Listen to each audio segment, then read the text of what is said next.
Kirk Hanson, Executive Director of the Markkula Center for Applied Ethics at Santa Clara University. And we're here with David Price, who is an audit partner with Ernst Young and has been engaged with us at the center in a discussion of the responsibilities of finance professionals within organizations and what it is in the corporate culture that both results in fraud and what is it that might prevent fraud. Dave, we talked about WorldCom and the experience of the controller there, a man by the name of Myers. And as you looked at Myers' experience and his rationalizations, what do you think are the major causes of why there was fraud at WorldCom, what the culture was like that led to the fraud? Kirk, I think something that was very apparent at WorldCom was the lack of trust by Mr. Myers, but I suspect by other employees, a lack of trust in the corporate culture, where their opinion, their perspective, their belief in what was right and wrong was really not valued. Mm-hmm. And furthermore, not having an avenue, if you will, to express doubt, to consult with somebody else when in fact they were in doubt as to whether their decisions were right or wrong, or whether in fact their conclusions they believed to be right were being appropriately accepted by their superiors. What do you expect out of CPAs or finance professionals rising in organizations? Do you expect them to take an independent view, to challenge the interpretations of the CFO and the CEO? Well, I think any finance professional has an obligation to, in fact, ensure that they do not bow, if you will, to others with respect to their own personal professional judgment. Now, there's a level of respect I think that's appropriately due to one's superiors, but in fact, if one comes to their own individual conclusion based on their reasoned judgment, they should ensure that they understand the opposing view and not dismiss their own judgment outright just because the opposing view might be different than theirs. Mm-hmm. Well, the higher you are in the organization, maybe just below the CFO,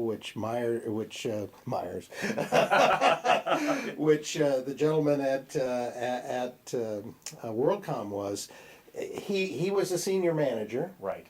And if the CFO directly over him and the CEO are saying no, where do you expect that person to go if he's getting resistance? Where does he go in the organization to get support? Well, that's a good question, and it does depend on how an organization is structured and what other resources that individual has at their disposal. But I think I'll say classical resources would be general counsel, and if not general counsel, if there's an ethics or compliance officer.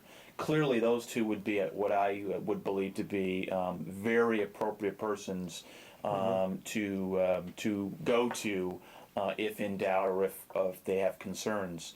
I think what Sarbanes-Oxley has added, though, is a whistleblower mechanism where someone can go anonymously and express concern with respect to any aspect of corporate governance. Even a high-level executive, even or a high manager. level. It's go to that. Absolutely, and in my experience, that mechanism has been utilized by not only rank and file, but middle manager and even senior executive. So I think that's a very appropriate and available outlet.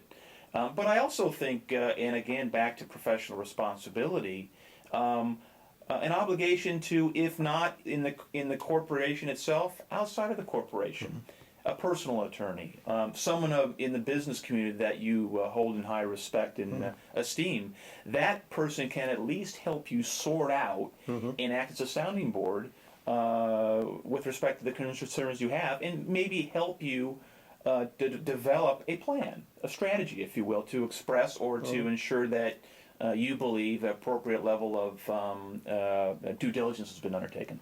In the post-Sarbanes-Oxley era, what makes a CPA hold to his or her professional standards? What is it that gets that person internally to do their job and to hold to their professional responsibilities? What influences our young and growing older finance professionals that we graduate from Santa Clara and other universities? What makes them ethical on the job? Well, I'll tell you, I think that the biggest factor, the biggest influence is in fact their superiors.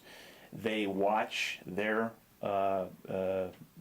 superiors, their bosses. They watch them with an intent eye as to how do they act, how do they react in situations that require judgment, require application of one's ethics. So clearly, the younger people in our organization learn by example. I think that's the number one benefit to an organization that, in our organization, has an apprentice model where you are constantly learning from your direct superior. But I also think it's one of the number one threats as well. If you do not have your superior that is demonstrating that ethical behavior and showing the appropriate examples, that's a problem, because that's not a learning event. That's learning the wrong thing. In that circumstance, there has to be some channel of independent consultative avenue, and we have that in a number of different ways in our organization. Be that other partners in the organization, other superiors that are independent, if you will, of that particular circumstance.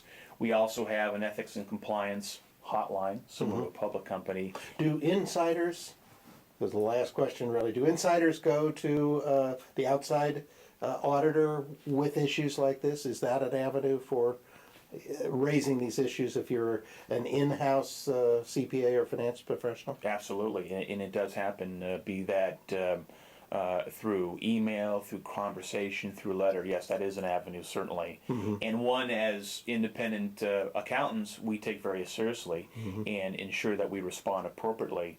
And so, yes, I think that is a very effective avenue. Thank you very much. You're welcome.